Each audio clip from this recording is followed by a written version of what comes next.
반갑습니다. EBS 생활과윤리 이지영입니다. 여러분과 생활과윤리 수능특강 제15번째 강의에서 만나게 되었습니다. 이번 강은 상당히 중요한 강의입니다. 여러분들이 이 앞에 배웠던 강들에 비해서는 훨씬 더 시험 문제에서 수능에서 난이도 높은 문제로 만나게 되는 내용들을 만날 거기 때문에 집중하셔서 들으셔야 됩니다. 자, 그러면 수능 특강에 있는 내용들을 여러분들이 읽기 자료를 읽어보겠지만 사실 그걸 읽기 전에 방향성을 잡고 읽으시는 게 더 좋고요. 당연히 그걸 선생님과 같이 이번 수업에서 판서와 필기로 정리하면서 그 선생님이 3가지 문필을 써가면서 이렇게 설명하는 거 알고 있죠?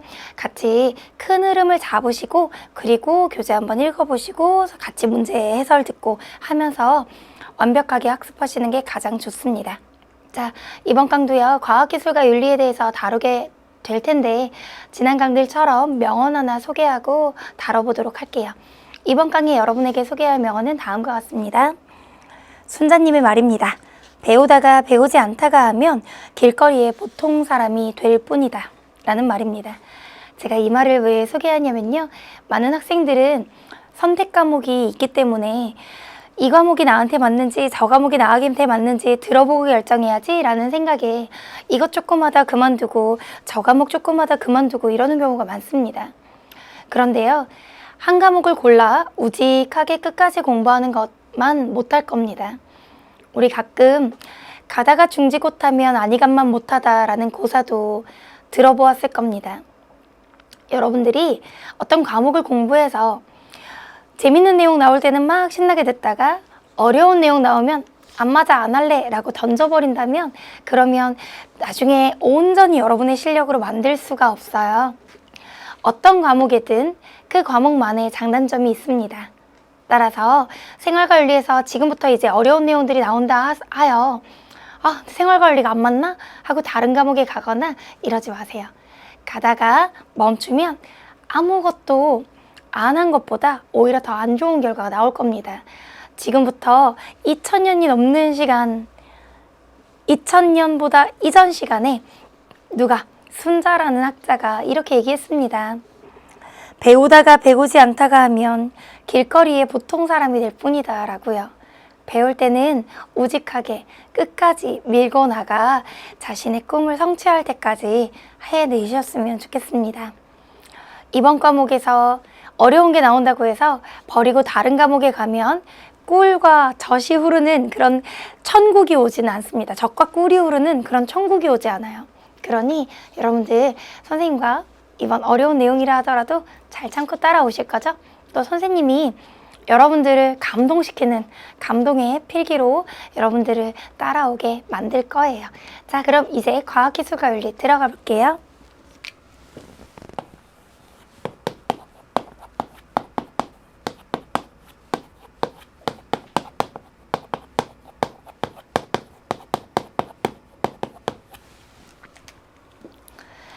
과학 그리고 기술의 의미가 교재들에 나와 있습니다. 하지만 내신은 몰라도 수능에서는 직접 단어의 뜻을 묻는 문제는 명시적으로는 나오지 않고요. 그 과학기술 하면 여러분 테크놀로지라 그래서 이미 여러분 머릿속에 들어있는 그 이미지가 있을 거예요. 그 과학기술을 바라보는 시각부터 설명하려고 합니다. 과학기술을 보는 시각.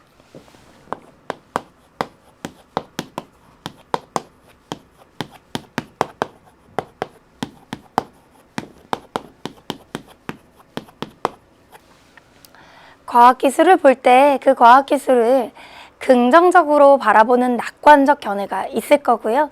과학기술을 부정적으로 바라보는 비관적 견해가 있겠네요. 과학기술을 긍정적으로 바라보는 극단적 낙관론을 우리는 과학기술 지상주의라 그럽니다.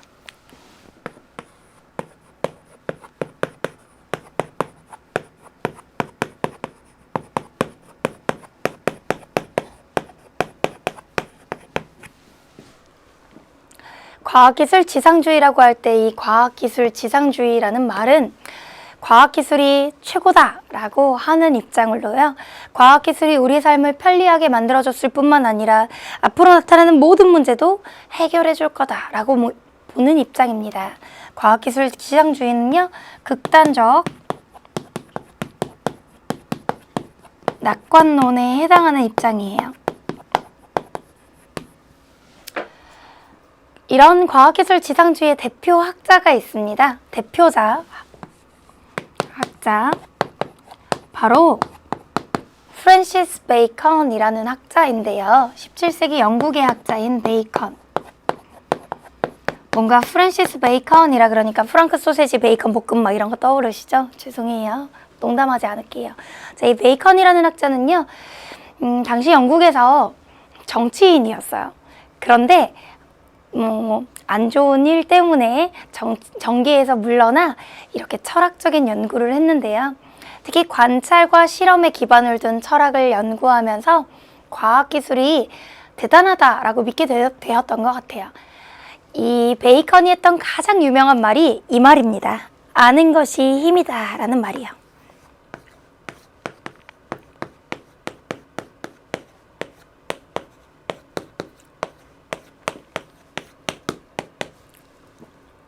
영국 학자였던 베이컨은 knowledge is power라고 표현했을지도 모르겠네요.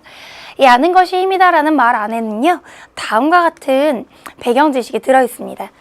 베이컨이 볼 때 이 아는 것은요, 과학적인 지식을 얻는 것을 말합니다. 관찰과 실험의 기초에 과학적 지식을 얻는 것.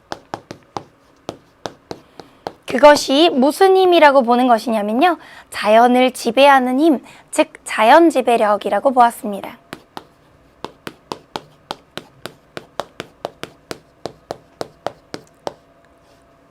베이컨은 그의 책 뉴 아틀란티스라는 책에서요. 책의 제목이 뉴 아틀란티스예요. 저 먼 바다 끝에 뭐가 미안합니다. 네, 갑자기 생각났어요, 노래가. 뉴 아틀란티스라고 하는 이 책은요. 과학자가 지배하는 유토피아를 말합니다. 과학기술이 고도로 발전한 유토피아요. 17세기 영국의 학자였던, 즉 1600년대에 살았던 베이컨이 인공 강우나 그 외 비가 내리게 하는 기술 있잖아요. 잠수함이나 우주선 같은 것들을 언급한 것으로 보아 상당히 상상력도 대단했던 사람 같습니다. 과학자가 지배하는 과학기술이 고도로 발달한 이상사회를 꿈꾸기도 했죠.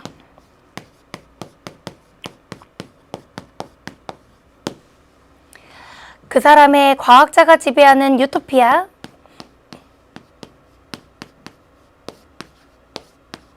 테크놀로지의 테크노와 유토피아의 유토피아를 합쳐서 테크노토피아라고 부르기도 합니다.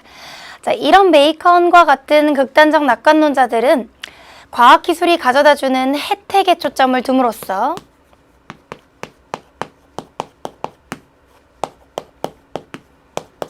과학기술이 가져올 폐해에는 잘 관심을 기울이지 못하는 것 같습니다. 따라서 과학기술 지상주의의 문제점을 말한다면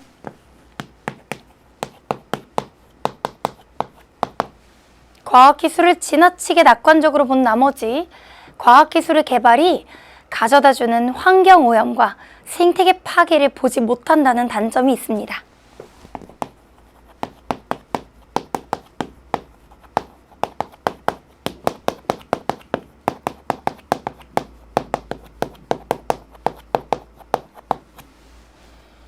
환경오염과 생태계 파괴를 초래할 위험성이 있는 것이 바로 과학기술 지상주의의 입장이 되겠네요.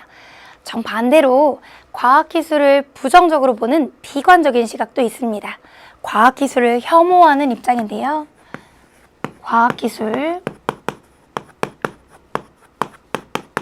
혐오주의.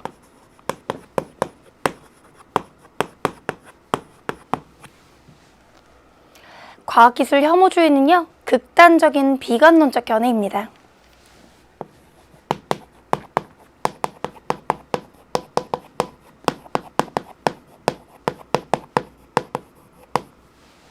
과학기술이 우리 사회에 가져다준 폐해에 초점을 맞추고 있네요.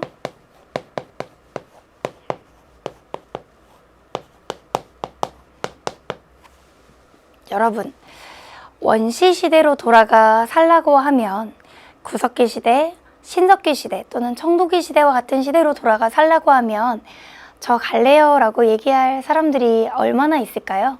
지금 우리는 TV로, 인터넷으로 이렇게 강의도 모를 수 있고 여러분들이 제주도에 있든 또는 울릉도에 있든 같이 이렇게 강의로 소통할 수 있고, 그리고 에어컨으로 여름에는 시원하게 날 수 있고 히터로 겨울에는 따뜻하게 날 수 있는 편리한 사회를 살고 있습니다.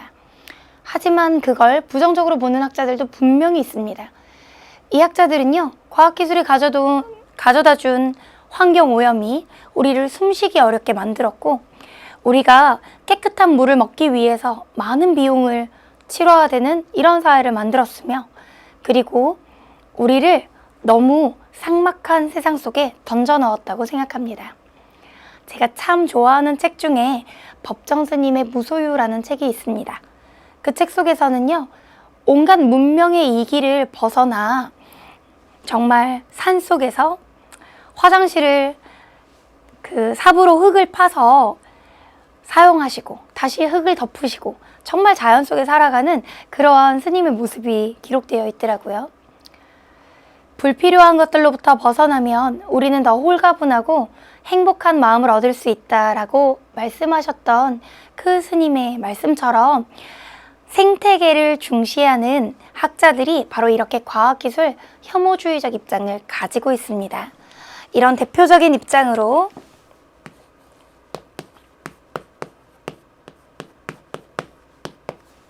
극단적 생태중심주의가 있겠네요.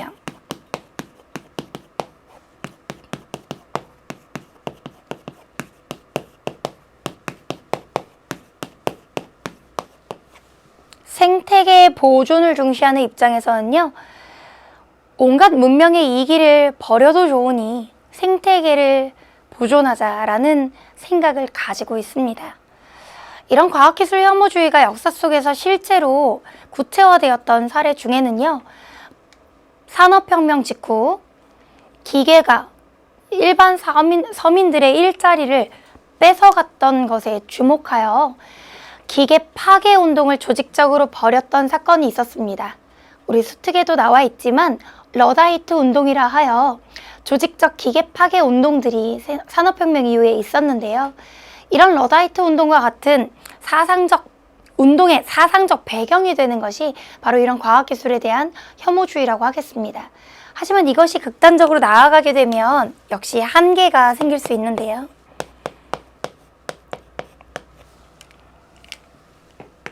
환경 파시즘을 초래할 수 있습니다.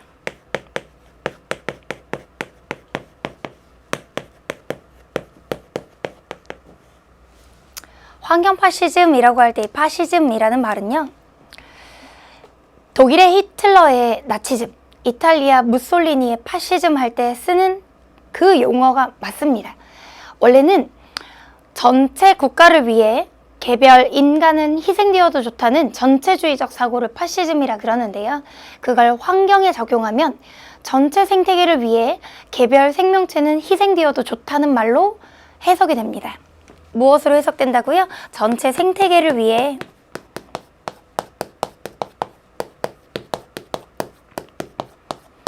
개별 생명체는 희생되어도 좋다.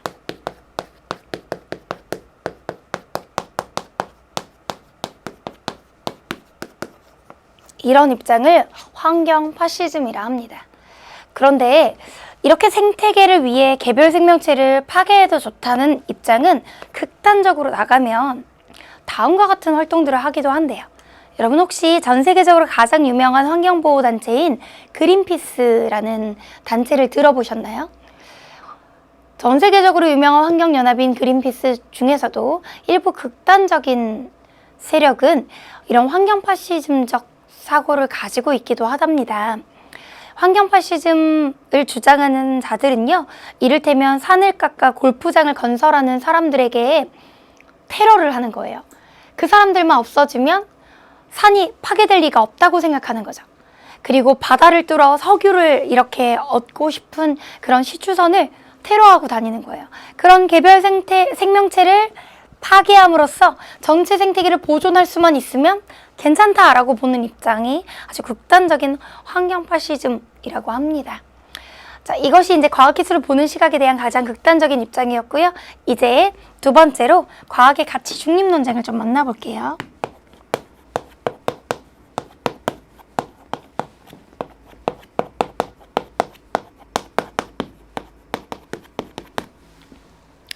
과학의 가치 중립이라 하면 과학의 가치가 개입해서는 안 된다라는 말이거든요. 그것과 관련된 논쟁을 좀 소개해 보도록 하겠습니다. 과학의 가치 중립 논쟁이라고 합니다. 과학의 가치가 개입해야 할 것인가 아니면 가치가 개입하지 않는 영역인가에 대한 설명이에요. 과학의 가치 중립을 인정하는 입장이 있고요. 과학의 가치 중립을 부정하는 입장이 있습니다. 가치 중립의 반대말은 가치 개입이고요. 과학의 가치 판단이 개입되어야 한다라는 건 가치 중립을 부정하는 입장이고요. 가치 중립을 인정하는 입장은 과학의 가치가 개입되어서는 안 된다라는 입장이에요. 정리해 볼게요. 과학의 가치 중립을 인정하는 입장이에요. 과학의 가치 중립을 인정하는 입장의 가장 대표적인 학자는요. 물론 학자의 이름을 여러분들 반드시 암기하셔야 되는 것만은 아닙니다. 대체로 시험 문제는 우리가 보는 수능 문제는 주관식 시험이 아닙니다. 따라서 어떤 학자가 이런 주장을 했는지 대강 흐름만 알아도 문제는 풀 수는 있어요. 그런데 공부하는 사람의 입장에서는 꼼꼼하게 하면 충분히 좋은 결과 나오고요. 문제는 이 수능 특강을 내신과 병행하며 듣는 학생들도 있다는 거예요. 그런데 요즘 입시 제도에서는요, 내신은 정말 중요한 요소가 되었습니다. 따라서 여러분들 혹시 내신한다면 더 잘 알아두시면 좋겠네요. 자, 야스퍼스와 원래 선생님이 가치 중립을 인정한 입장 이렇게 야스퍼스만 적거든요. 수능 개념에서도 야스퍼스만 적었습니다. 사실 야스퍼스 이름만 알아도 되는데 우리 수능 특강에 한 명의 학자가 올해 더 추가되었네요. 푸엥카레인데요. 선생님 그 제자 중에 맨날 뭘 말만 하면 푸엥 이런 친구가 있어요. 근데 그 친구가 참 카레를 좋아했는데 푸엥카레. 아 미안합니다. 재미도 없죠. 푸엥. 네 미안해요. 잘못했어요. 푸엥카레. 우선 야스퍼스는요. 과학은 그 자체로 선하지도 않고 악하지도 않다 라고 얘기했고요. 푸엥카레는요. 과학과 윤리는 두 개의 원과 같대요. 여기 과학이 있다면 여기 윤리가 있어요. 아이고 참 원이 아니네요. 네, 두 개의 원이 있는데 겹치지 않고 점 하나의 접점밖에 만나지 않는 두 개의 원처럼 무슨 얘기를 하고 싶은 거겠어요? 푸엥카레는 과학과 윤리는 별개이다. 과학은 사실 판단의 영역이고 윤리는 가치 판단의 영역이다. 이게 이제 푸엥카레가 하는 말이에요. 야스퍼스도 비슷하게 얘기하거든요. 이 둘의 입장을 선생님이 그냥 정리해 줄게요. 과학의 가치 중립을 인정하는 입장은 다른 말로 가치 개입을 부정하는 입장입니다. 이들은요, 과학은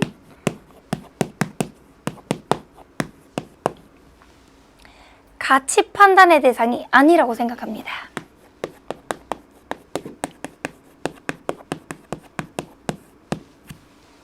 가치 판단의 대상이 아니라 사실 판단의 대상이라고 봐요.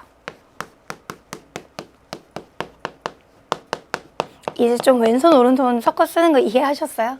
선생님 오른손만 쓰면 이게 근육이 약해서 1, 2년 동안 연습한 거랑 이게 팔목이 너무 아파요. 그래서 강의를 이렇게 1시간씩 이끌어 나가다 보면 왼손이 편한데 여러분들 아무래도 등 보는 게 불편할까 봐 이렇게 병행해서 쓰고 있어요. 누군가는 막 수업을 집중되게 한 손으로만 쓰지 막 왔다 갔다 한다면서 비판하시기도 하는데 어떤 학생들은 좋게 봐주기도 하더라고요. 선생님이 이제 한쪽 손만 왼손만 쓰면 참 편한데 여러분들이 보기 불편할까 봐 이렇게 가끔 섞어 쓰거든요. 좋게 봐주세요. 네. 과학은 가치 판단의 대상이 아니라 사실 판단의 대상일 뿐이다. 무슨 말이냐면요. 과학은 선악 판단의 대상이 아니라는 거예요. 과학은 그 자체로 선하지도 악하지도 않다는 거예요. 선악 판단의 대상이 아니라 오로지 참이냐 거짓이냐 라는 진위 판단의 대상에 불과하다는 거죠. 그러니 과학에 대해서 가치 판단을 하려고 들지 말아라. 요게 이제 과학기술에 대한 가치 개입을 부정하고 가치 중립을 인정하는 입장입니다. 이게 무슨 얘기겠어요? 나는 과학자, 그리고 윤리학자들 나에게 간섭하지 말아줄래? 이런 입장이에요. 무슨 말이냐? 과학은 과학만의 독자적인 영역이 있으니까 윤리의 잣대로 판단하지 맙시다. 과학 연구의 독립성을 강조하는 입장입니다. 과학 연구의 독립성을 인정하는 입장이에요.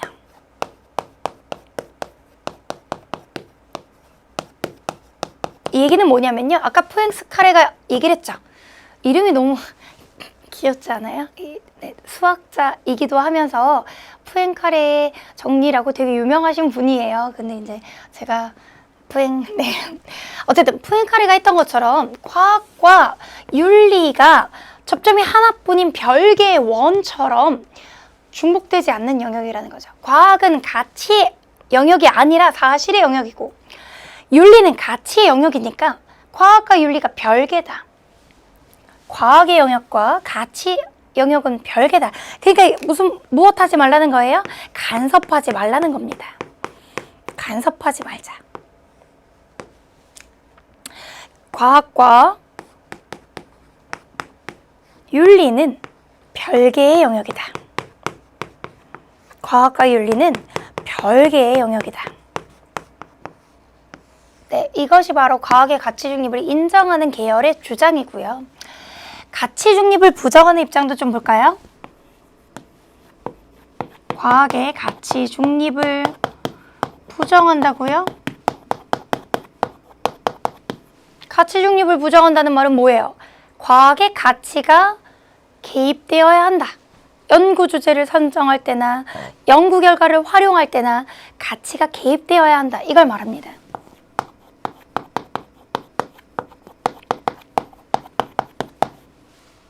이런 주장을 하는 학자들은요. 물론 수능에서는 학자 이름이 중요하지 않아요. 선생님 앞에서도 얘기했어요. 하지만 공부를 조금만 꼼꼼히 하려는 성격이라면 알아두고 가면 좋겠죠. 생윤이 수능으로도 선택했는데 내신에도 고3에 들어있는 또 좋은 내신과 수능의 조합을 가진 학생들이라면 더더욱 도움이 될 거고요. 대표적인 학자가 하이데거입니다.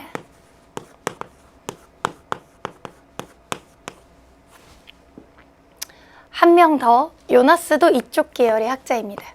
우리 요나스랑 하이데거 어디서 들어보지 않으셨어요? 죽음에 대한 철학적 견해 얘기할 때 하이데거가 인간은 죽음을 직시함으로써 삶의 유한성을 인식할 수 있고 따라서 실존을 회복할 수 있다 했고요. 요나스 책임윤리학자인데요.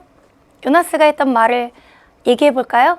우리는 현재 세대뿐만 아니라 미래 세대의 생존에 대한 책임을 져야 된다. 인간뿐만 아니라 자연 자체에 대한 책임을 져야 된다. 이게 요나스였잖아요. 자, 이 두 학자들은 이미 우리가 다른 주제에서도 만났던 학자들인데 이번에는 과학의 가치 개입을 주장하는 입장으로 만났습니다. 이 입장은요. 과학은 선악 판단의 대상이 될 수 있다고 생각합니다. 연구 주제를 선정할 때도 그 연구 결과를 활용할 때도 가치 판단이 개입하기 때문입니다. 따라서 과학이라는 것은 올바른 가치의 인도를 받아야 합니다. 우리가 이런 걸 가치의 인도를 받는 과학,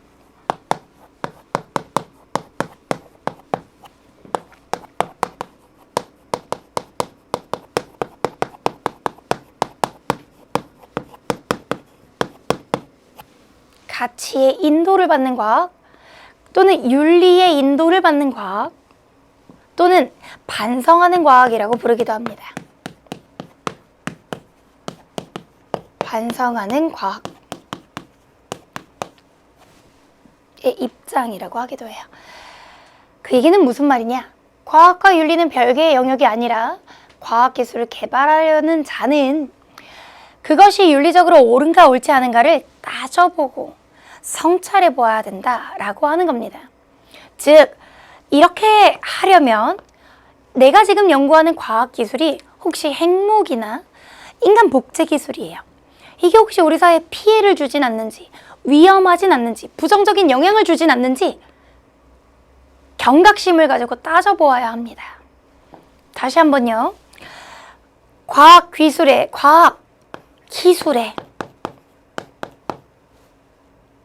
과학의 라고 적을게요. 위험성에, 과학기술이 초래할 위험성이 있을 거 아니에요? 그 위험성에 경각심을 가져야 합니다.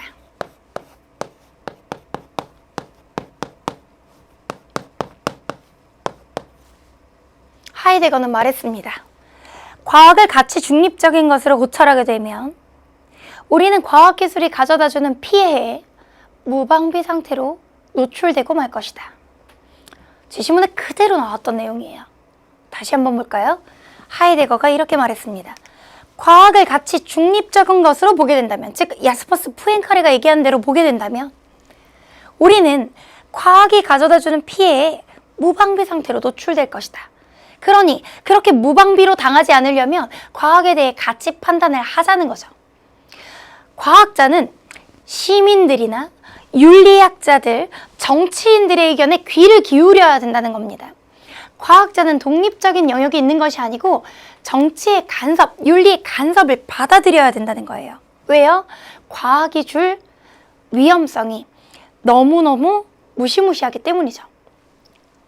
요나스는 얘기합니다. 요나스가 출제됐던 2014 수능대비 6월 평가원 문제를 보면요. 요나스의 말이 이렇게 언급되어 있습니다.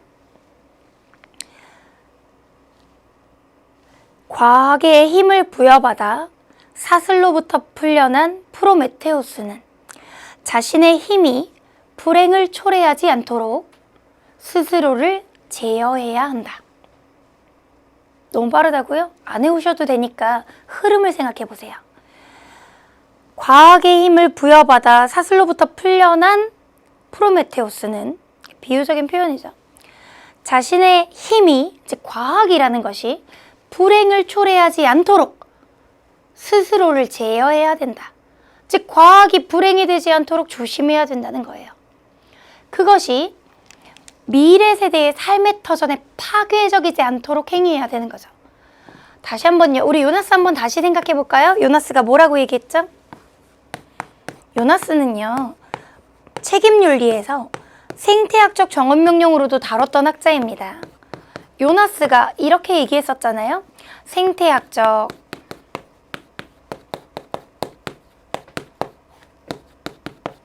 정언명령, 무조건적 명령이에요. 그래서 이렇게 얘기합니다. 너는 언제 어디서나 너의 행위의 결과가 지구상에서 인류의 진정한 지속과 부합하도록 행위하라. 가끔 학생들이 물어보더라고요. 얼마 전에 선생님이 지금 오늘 이 촬영을 오는데요.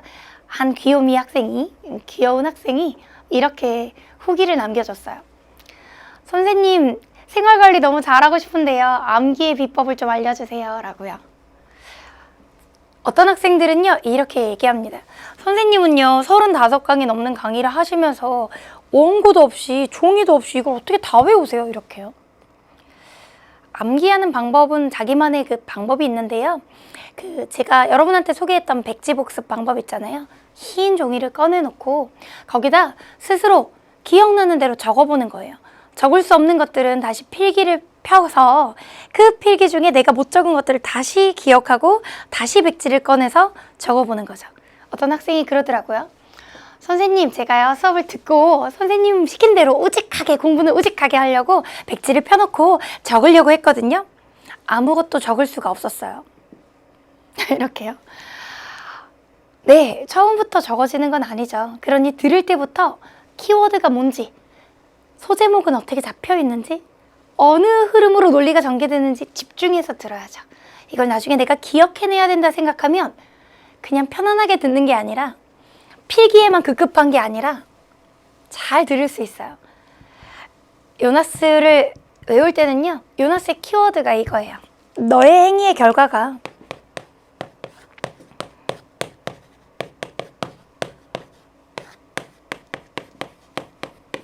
이게 키워드예요. 지구상에서 인류의 진정한 지속과 부합하도록, 인류의 지속과 부합하도록 행위하라. 키워드를 외우면 전체 앞뒤는 살을 붙이면 됩니다. 너는 언제 어디서나 너의 행위의 결과가 지구상에서 인류의 진정한 지속과 부합하도록 행해라. 이게 이제 요나스의 말이었잖아요. 이 얘기가 뭘까요? 이제 와서 이걸 배우고 나니 더 많은 게 보입니다. 결국 요나스는 미래 세대의 삶의 터전을 파괴하지 않으려면, 그것에 파괴적이지 않도록 하려면 우리가 어떤 과학기술을 개발할 때 그게 위험하진 않은지 따져보라고 얘기하고 있는 거예요. 과학기술의 위험성을 경고하고 과학기술의 폐해를 경고하고 그것에 책임질 것을 얘기하고 있는 겁니다. 그 내용이 사실은 이 과학기술에 대한 요나스의 입장과 밀접한 연관을 맺고 있었던 거죠. 선생님은 머리가 좋아서 다 외우는 거 아닌가요? 저요? 저 머리 좋냐고요? 제가요? 초등학교 4학년 때, 네, 물론 국민학교 4학년이었습니다. 여러분들은 초등학교 나왔지만 저는 국민학교 나왔어요. 네, 4학년 때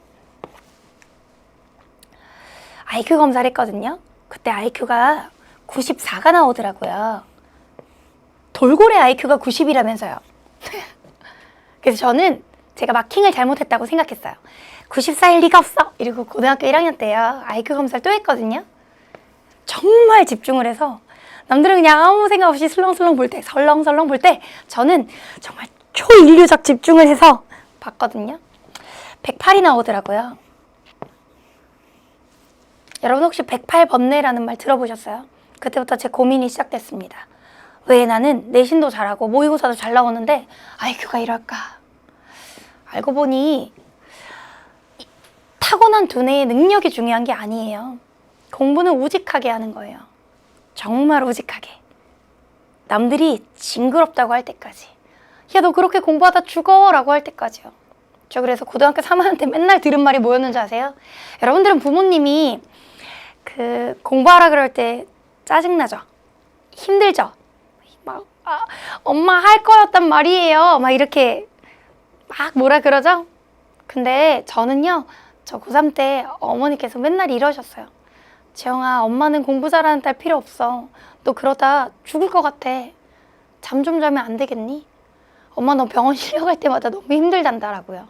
제가요, 너무 잠을 안 자고 고3을 보내갖고 고등학교 3학년 때 3번을 쓰러졌거든요. 뭐 이유는 빈혈과 뭐 저혈압이라 그러는데 사실은 저는 지금 한 번도 안 쓰러지고 되게 건강해요. 수업할 때 물론 목소리가 약간 이제 수업을 많이 하다 보니까 막 카랑카랑한 목소리가 조금 안 나올 때도 있지만 그래도 여러분들이 이해해 주시기를 믿고 강의는 대신 파워 있게 하잖아요. 근데 건강한데 그때 고3 때는 이제 고3병에 걸린 거예요. 그래서 막 수업 듣다가 책상채 넘어진 적도 있고요. 계단 내려가다가 굴을 뻔한 적도 있고 수업 듣다가 너무 숨이 안 쉬어져갖고 현관에 나가서 숨 쉬다가 막 이렇게 쓰러진 적도 있어요. 근데 그때마다 저는 생각했어요. 이렇게 앉아도 될까? 이렇게 공부하다가 대학도 못 밟아보는 건 아닐까? 뭐 이렇게 생각하면서 저 공부했거든요. 근데 여러분들 거의 대부분 제가 물어보니까 반대의 고민을 하고 있더라고요. 내 이렇게 많이 자도 될까? 내가 이렇게 놀아도 될까? 막 이런 생각을 하더라고요. 공부 언제 할 거니? 라는 잔소리를 듣기도 하고요. 저는 꼭 고3 때 제 생활이 가장 현명하다고는 말을 못하겠어요. 왜냐면 건강관리도 너무 못했던 것 같고 부족했던 점이 있었던 것 같아요. 그런데 적어도 현명했는지 바보 같았는지 무식했는지 모르겠지만 저는 고3 생활에 후회는 없어요. 다시 돌아가라 그러면 죽어도 안 돌아갈 거예요. 너무 힘들었거든요. 저 지금 여기서 고3으로 다시 돌아가라 그러면 여러분한테 1분 안에 방송하면서 울 수도 있어요. 지금도 눈물이 막 고일라 그래요. 여러분들도 제가 이런 얘기를 하는 게 도움되는 학생들도 있죠. 그쵸? 자기 인생에서 그렇게 좋겠던 순간은 없었다 싶을 만큼 하시면 돼요. 제 IQ 94라니까요. 108 머리의 문제가 아니라는 거죠. 두뇌의 지능의 문제가 아니라는 거죠. 결국은 성실함, 독함, 그리고 우직함입니다. 그래서 그렇게 공부하시고요. 그 후기에 남겨준 학생한테 답을 하려다가 그걸 이렇게 강의로 소통을 하고 있어요. 자, 이제 3번째 논쟁만 만나보면 되거든요. 과학자의 책임 관련 논쟁입니다. 과학자의 책임의 한계와 관련된 내용을 얘기해 보려고 그래요. 자, 자, 여러분 지금은 적지 마시고 한번 저랑 생각해 보세요. 저는 이 내용을 지워버릴 겁니다. 내적 책임과 외적 책임이 있다고 칩시다.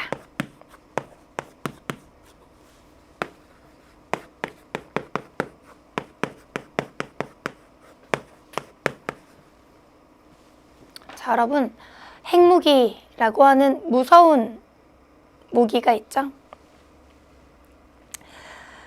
2차 세계대전 중에 정말 수많은 사람의 목숨을 앗아가기도 하고 아직까지도 그 후유증을 갖고 있는 수많은 사람들이 있죠. 그 핵무기, 지구를 몇 번이나 멸망시키고도 남을 정도로 많은 양의 핵무기가 전 세계에 비축되어 있습니다. 그 핵무기를 개발한 과학자들은 누구일까요? 그 핵 물리학자들이라고 불리는 과학자들은 과연 2차 세계대전 중에 핵무기로 인해 사망한 사람들의 책임감을 느껴야 할까요? 느끼지 않아도 될까요? 자, 어떤 과학자가 핵무기를 개발하는 연구를 할 때 정부의 보조금을 받았다고 칩시다. 그럼 그 과학자는 그 핵무기 개발을 성공시켜야 될 책임이 있겠죠. 핵무기 개발을 성공시킨다라고 하는 것은 과학기술 그 자체에 대한 내적 책임이 될 텐데요. 그런데 그 핵무기를 쏘아 누군가 사람이 죽었다거나 정말 도시 하나가 파괴되었다면 그로 인한 것은 핵무기 기술 자체가 아닌 그것의 사용, 결과 활용에 의한 책임인 외적 책임이 될 것입니다. 어떤 학자들은 과학자의 책임은 과학기술 그 자체에만 있다라고 생각하는 학자들이 있을 거고요. 어떤 학자들은 과학기술 그 자체에 대한 내적 책임뿐만 아니라 과학 결과 활용에 대한 외적 책임도 있다고 보는 학자들이 있을 겁니다. 대체로 내적 책임만 얘기하는 학자들은 내가 핵무기를 개발했어. 그래서 그로 인해 사람이 죽었어. 그건 내 책임은 아니야. 라고 이렇게 오리발을 내밀 거고요. 외적 책임도 강조하는 입장에서는요. 핵무기 개발로 인해 사람이 죽었다면 그로 인한 결과까지 사회적 책임을 과학자가 져야 된다고 볼 겁니다. 그 결과까지 과학자의 책임이기 때문에 개발할 때부터 조심히 개발해야 되겠네요. 자, 따라서 내적 책임만 인정하는 견해로 우리는 대표적으로 오펜하이머의 견해를 좀 만나보겠습니다.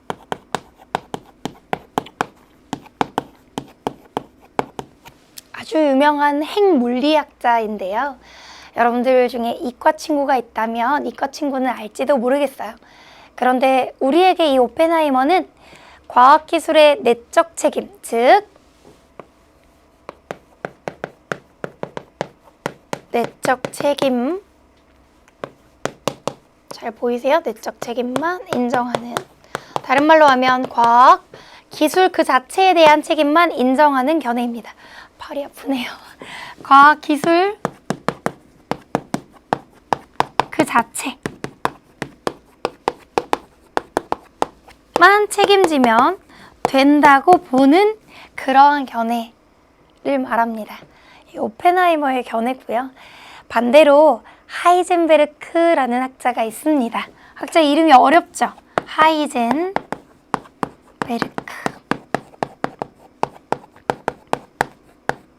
하이젠베르크라는 학자는요, 내적 책임뿐만 아니라 그 과학기술의 활용에 대한 책임까지도 강조하는 입장입니다.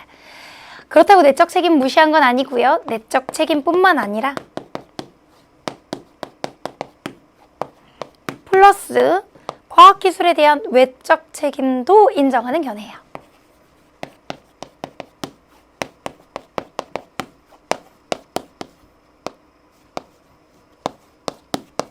과학자라면 기술 자체에 대한 책임뿐만 아니라 그것의 결과 활용으로 인한 사회적 책임까지 져야 된다는 거예요.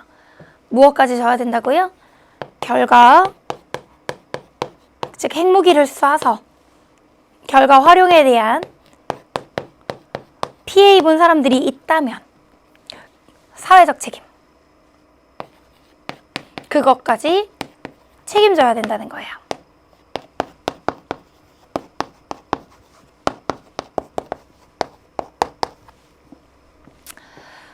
어렵다고요? 과학기술 그 자체에 대한 책임만 있냐? 아니면 그로 인한 결과 활용에 대한 사회적 책임도 있냐? 이 입장인데요. 유치하긴 한데 유치해요. 그러니까 저 너무 혼내지 마세요. 핵무기를 개발한 것은 나의 책임이지만 그로 인해 사람들이 죽은 건 나의 책임이 아니라 그걸 사용했던 정치인이 내린 결정이다. 따라서 나에게는 아무런 책임이 없다. 라고 오리발을 내밀고 있네요. 오리발. 핵무기로 인해 사람이 죽었다면 과학자는 그 결과 활용에 대해서까지 책임을 져야 된다. 사람이 죽었어. 미안해요. 죄송합니다. 유치하다 그랬어요. 제가 너무 좋아하는 EBS의 한 선생님은 이렇게 마지막 글자로 설명도 하세요. 사람이 죽었는데 뭐 어쩌라고. 뭐 이렇게 좋은 설명 같아요. 어떻게 외우셔도 괜찮아요. 오리발을 내미는지 슬퍼하는지로 외우셔도 됩니다. 근데 이 하이젠베르크는요, 하이데거의 입장이 정말 비슷했어요. 이렇게 결과 활용까지 과학자의 책임이니까 함부로 아무거나 연구하면 안 된다. 따라서 과학의 가치 판단이 개입해야 된다라는 그런 입장으로 연결이 돼서 하이젠베르크는 하이데거와 비슷한 입장을 가지고 있었습니다. 사실은 오펜하이머의 입장도 야스퍼스의 입장과 연결되는 그런 측면도 있어요. 문제마다 여러분들이 문제에서 주는 조건으로 푸시면 되는데요. 하이하이 이것도 외우기도 쉽네요. 네, 이렇게 해서 우리가 지금 과학기술과 윤리에 대한 내용을 정리해 봤습니다. 자, 여러분. 저는요, 여러분들과 지금 이 배운 내용이 여러분들에게는 사실은 교재에 있는, 수능 특강에 있는 내용을 읽다 보면 뭐가 내용이 너무 많은 것처럼 느껴지겠지만 저랑 같이 정리한 이 흐름에 따르면 그렇게 어렵지 않을 거라고 생각합니다. 과학기술을 긍정적으로 보는 과학기술 지상주의와 과학기술 부정적으로 보는 과학기술 혐오주의가 있었고요. 과학의 가치 중립을 주장하는 입장과 과학의 가치 개입을 주장하는 입장이 있었고요. 학자는 지금 같이 외우고 갑시다. 과학기술에 대한 가치 중립을 인정하는 입장에 야스퍼스와 누구요? 푸엥카레 네, 있었고요. 과학의 가치 개입을 주장하는 입장에 하이데거와 미래세대에 대한 책임 강조한 학자 요나스가 있었죠. 네, 과학자의 책임의 한계에도 내적 책임만 인정하는 입장에 오펜하이머가, 그리고 외적 책임도 져야 된다는 입장에 누가 있었어요? 하이젠베르크가 있었습니다. 그 하이젠베르크의 견해는 하이데거의 견해와 비슷하게 과학기술에 대한 가치 개입의 필요성을 얘기하는 견해로 나가기도 한다. 이렇게 소개했는데요. 자, 여러분 교재 지금 우리가 몇 주제의 내용을 배운 거냐면요. 7주제의 내용을 배웠습니다. 잠깐 수능특강 7주제에 선생님이 꼭 봐야 되는 날개를 하나 정리해 드리려고요. 여러분들 교재 7주제의 내용이 수능특강 다 준비하시고 가지고 계시죠? 82쪽에, 아니요, 80쪽의 내용 과학기술과 윤리로 시작하는데요. 여러분들이 그 수능특강에 적혀져 있는 순서대로 치면 원래는 80쪽 맨 아래 과학기술의 가치 중립성 논란, 그 표에다 별표 치세요. 그게 우리가 배웠던 야스퍼스와 하이데거, 푸엥카레와 요나스, 이런 이 학자들이 소개되는 그 표입니다. 그래서 81쪽에 푸엥카레의 견해가 작년까지는 교육과정에 직접 나오지 않았는데 올해 수능특강에서 소개했으니 그 두 원 그 사례 있죠. 그거 저랑 같이 밑줄 치겠습니다. 그래서 81쪽에 보시면요. 개념 플러스 박스 보이세요? 거기에 푸엥카레 과학과 윤리는 한 점에서 접하기만 하는 두 개의 원과 같이 별개의 영역이다. 네, 그 부분 좀 낯선 제시문이니까 정리해 두시고요. 그 박스도 별표 2개 정도 정리해 두시면 좋겠습니다. 자, 그리고요. 여러분들 83쪽에 있는 화이트헤드 내용은요. 나중에 동서양의 자연관 할 때 선생님이 다시 소개해 주러 올 겁니다. 무언가 교재에 써 있는데 제가 언급하지 않았거나 또는 넘어가는 내용이 있다면 여러분들이 한번 읽어보면 충분하거나 아니면 뒤에 가서 중요하게 다시 나올 내용입니다. 그 믿음을 가지고 따라오시면 충분히 여러분들이 편안하게 완강까지 이르실 수 있을 거예요. 자, 이렇게 해서 지금 생활관리 수능특강의 절반에 가까운 분량까지 우리가 달려가고 있습니다. 아직 완강의 고지를 향해 나아가는 길은 멀지만 여러분들이 한 장 한 장 완성되는 필기 노트를 보면서 뿌듯한 느낌을 가지고 계실 거라고 생각합니다. 자, 여러분, 제가 가끔 이렇게 명언이나 공부 조언들을 수업 중에 넣는 것, 여러분들도 분명히 도움되는 부분도 있으시죠? 다음 강에서는 이제 이 주제에서 배웠던 이론들을 문제에 적용해보는 문제편 시간입니다. 여러분, 수능 특강에 있는 7주제 내용들 선생님과 과학기술과 윤리, 수능 기본 문제와 실전 문제로 만나볼 거예요. 여러분, 그럼 수능 특강 교재 준비하시고 이 내용 한번 복습하시고 수능 특강 이론 부분 읽어보시고 이제 다음 강으로 오시는 거예요. 정말 수고하셨고 다음 강에서 만납시다.